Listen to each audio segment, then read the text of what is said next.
गुरु पूर्णिमा पर कई लोग आते हैं और कहते हैं हमको गुरु बहन भाई बनना है। तो हम उनसे पूछते हैं तुम्हारी बहन नहीं है क्या? और कि है? तुम्हारा भाई नहीं है क्या? है, सब है। पर हमने किसी के मुख से सुना था कि गुरु बहन भाई बनना चाहिए। अरे शिव महापुराण की कथा कहती है कि अगर गुरु ने मंत्र दिया है, किसी स्त्री को दिया, किसी पुरुष को दिया, किसी बच्चे को दिया, किसी को भी अगर गुरु ने मंत्र दिया तो वो तो आप मंत्र एक साथ नहीं भी सुनोगे तो भी गुरु बहन भाई कहलाओ, तो भी मंत्र ना भी सुनोगे तो वो आपका है।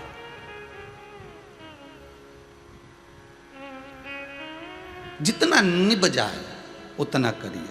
शिव महापुराण की कथा कहती है आप जितना भजन दिल से कर सकते हो, भोलेनाथ जी से जितना स्मरण आप मन से कर सकते हो उतना करिए।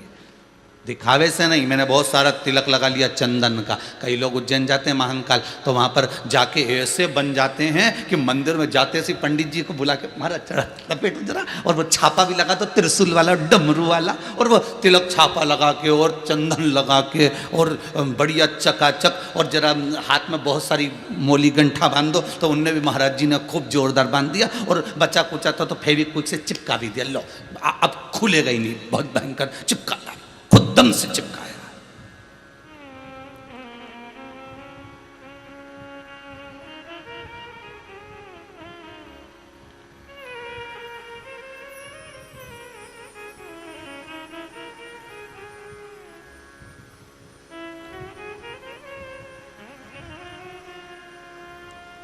जिस परमात्मा का बंधन हम हाथ में बांधें, जिस परमात्मा का बंधन हम कमर में बांधें, जिस परमात्मा का बंधन हम गले में बांधें, जिस परमात्मा का बंधन हम अपने हृदय स्थल में बांधें, ध्यान रखना जितने दिन तक आप उस परमात्मा का स्मरण करते रहते हो, जितने दिन तक आप उस परमात्मा से जुड़े रहते हो, जितने दिन तक उस परमात्मा में आपकी चित्त वृत्ति लगी रहती है, बंधन भी उतने दिन तक आपके गले में, हाथ में, कमर में बंधा रहता है। नहीं तो बंधन भी अपने आप खुल खुल कर फेंका जाता है।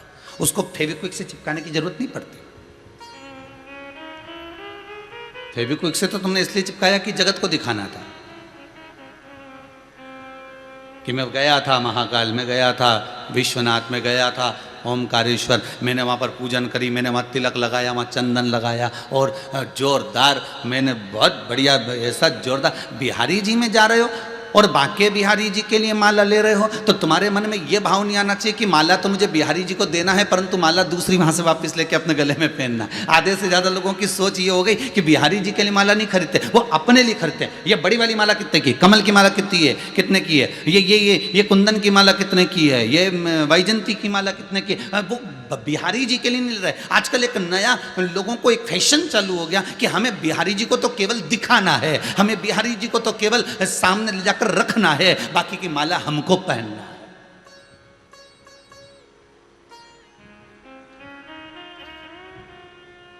आपका समर्पण वो नहीं रहा।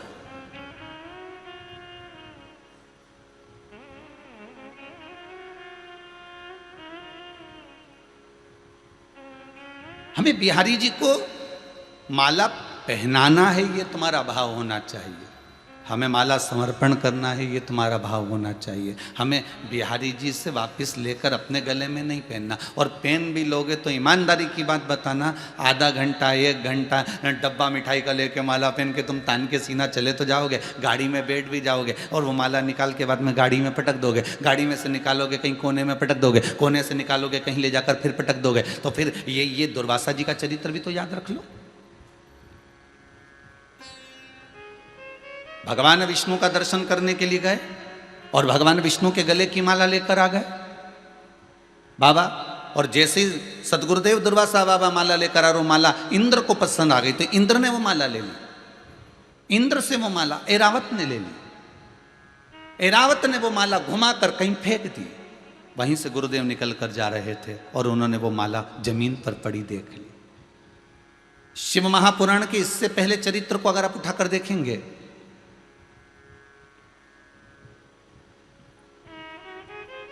तो उसमें आपको वर्णन किया था कि भगवान की बेलपत्री, भगवान का प्रसाद अगर पलंग पर रखा है तो दोषपूर्ण है।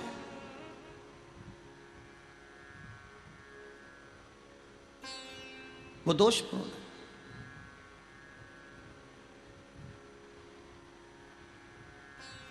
अब बाबा ने पूछ लिया, इंद्र मैंने माला आपको दी थी, वो माला कहाँ है? इंद्र कहते हैं मैंने तो एरावत को दे दी थी। एरावत से पूछा वो कहाँ है? मैंने तो अपनी मस्ती में फेंक दी, पांव के नीचे आ रही है।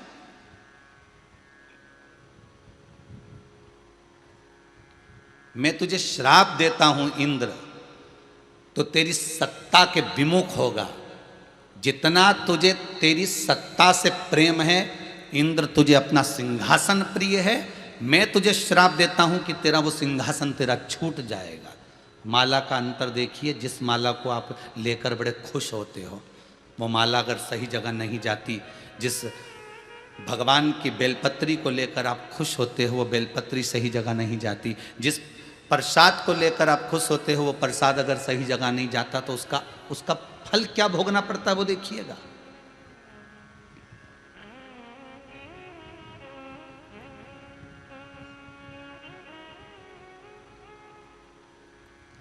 एक कथा आपको सुनाते हैं, वो कथा नहीं है, हमारे जीवन का प्रत्यक्ष उदाहरण,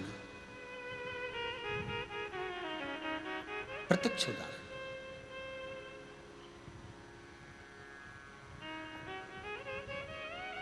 भवानी मंडी में भंवरलाल जी शर्मा रहते हैं, शायद वो कथा सुन रहे होंगे।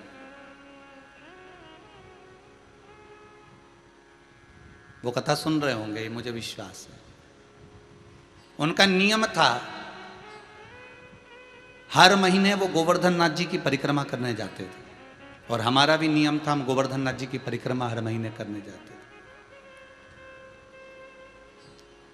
कई बार ऐसा योग बन जाता था कि वो परिक्रमा पे हमारी कोई पहचान नहीं है, हमारी कोई जान नहीं है। ये भंवरलाल जी का नाम हमको तो बाद में मालूम पड़ा कि ये भवानी मंडी के रहने वाले, वो भी पूछा उनसे, वो भी रो रहे थे तब पूछा गया। ये हकीकत की कथा, ये कोई कथा किसी पुस्तक से नहीं है, ये प्रमाणिकता। और उनका नियम था, गोवर्धन नाथ जी की परिक्रमा करते, लगाते, भगवान को शाम के समय पर वो बाबा को राजभोग धराते, गिरिराज दादा। खूब भगवान की सत्ता थी, खूब वैभव था, खूब पैसा था।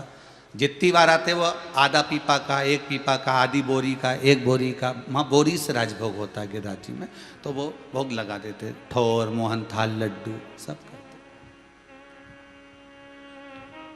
अब धीरे धीरे बहुत उनका वैभव, बहुत पैसा था भंवरलाल जी के यहाँ, काम भी अच्छा था उनका, शायद पत्थर वत्थर का कोई काम था तो अच्छा। 6 महीना 8 महीना लगातार परिक्रमा उन्हें हर महीने करी। हम भी जाते रहे परिक्रमा, हमने भी घनी करी। तो धीरे धीरे व्यापार उनका थोड़ा कम हुआ।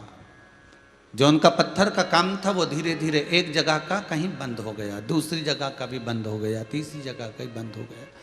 बड़े दुखी हो गए।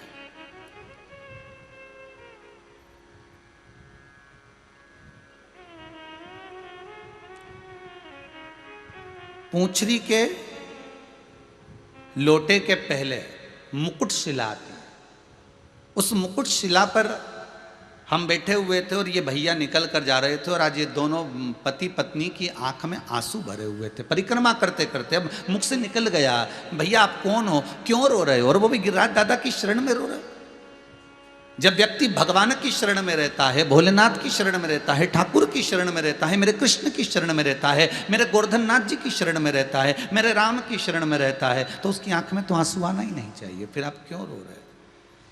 अरे महाराज, धोती तो पहने ही थे हम। तो कहा अरे महाराज, बहुत पहले की बात है, लगभग हो गए होंगे 8-10 साल, आज याद आई है तो बता दें। अरे महाराज बड़े दुखी हैं, क्या हो गया? हर महीने आते हैं, बाबा बहुत सुनता था, खूब वैभव था, परंतु अब कुछ बचा नहीं है। अब तो भगवान को हम भोग भी नहीं लगा पा रहे, वो स्थिति। फिर भी हम लगाते तो हैं, थोड़ा बहुत जो बन जाता। हमने कहा कुछ नहीं, गिरिराज बाबा से विनती करो, ऐसी दशा क्यों लाकर छोड़ दी? दुख दिया है आपने तो सुख भी तो आप दोगे। आप विनती करो बाबा से कि ऐसा समय क्यों लाए हो, ये समय आखिर किस लिए आया। महाराज विनती तो हम हर बार आते हैं, हर बार करके जाते हैं। पहले परिवार समेत आते थे, अब तो दोनों आ रहे हैं, ठीक है। हाँ, हमने देखा है आपको 2-3 बार, आप 2-4 बार परिक्रमा में दिखे हैं, दूध चढ़ाते, भोग लगाते, पर ये दशा क्यों।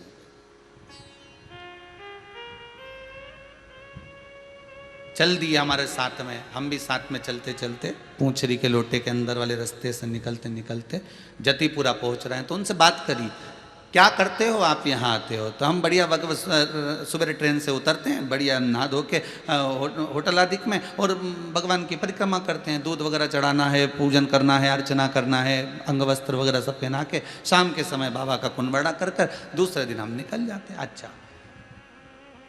बस अब इसमें क्या गलती हो रही है ये पता नहीं है। वो गलती कौन सी है।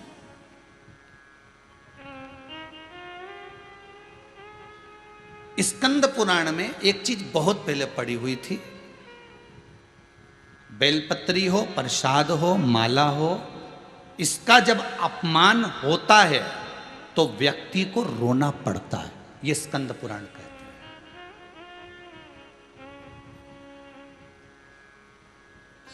और इसलिए आपको बीच में एक बार कहा था, सबसे ज्यादा नरक में कौन पड़ता है, तो शिव महापुराण की कथा कहती है प्रसाद बांटने वाला पड़ता है। तो महाराज जी, आप पुराण सुना रहे हो कि क्या कर रहे हो।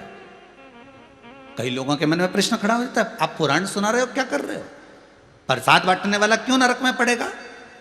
भाई, भविष्य पुराण के अंतर्गत लिखा हुआ है, स्कंद पुराण में भी अंतर मिलता है, थोड़ा सा भाव मिलता है कि प्रसाद बांटने वाला नरक में क्यों पड़ता है। उसका कारण केवल एक है, प्रसाद बांटने वाला जब प्रसाद बांटने खड़ा होता है तो प्रसाद शादी में नहीं बंटता, प्रसाद किटी पार्टी में नहीं बंटता, प्रसाद कहीं ढाबे पर या होटल पर नहीं बंटता, प्रसाद धर्म की जगह पर बंटता है। कथा, सत्संग, भजन, कीर्तन, नाम जाप, सुंदरकांड, ये वो पूजन की जहां जगह होगी वहां प्रसाद बंटेगा। धर्म की जगह पर जब प्रसाद बंट रहा है और आप प्रसाद बांटने खड़े हुए हो, आपका वाला आया तो आपने हाथ को इतना फैला लिया, और पराया आया तो हाथ को अपने छोटा कर लिया। अपने वाले को देखकर जो व्यक्ति धर्म की जगह पर खड़े होकर अन्याय कर जाता है, कपट कर जाता है, छल कर जाता है, बेईमानी और प्रपंच कर जाता है, मात्र प्रसाद दूसरे का, और उसमें भी तुम बांटने में छल कर रहे। अपना वाला आया तो तू 2 पेड़ा ले ले, और पराया आया तो तुम आधा ले लो, 1 ले लो। उस व्यक्ति को जिंदगी में रोना पड़ता है, नरक उसको भोगना पड़ता है।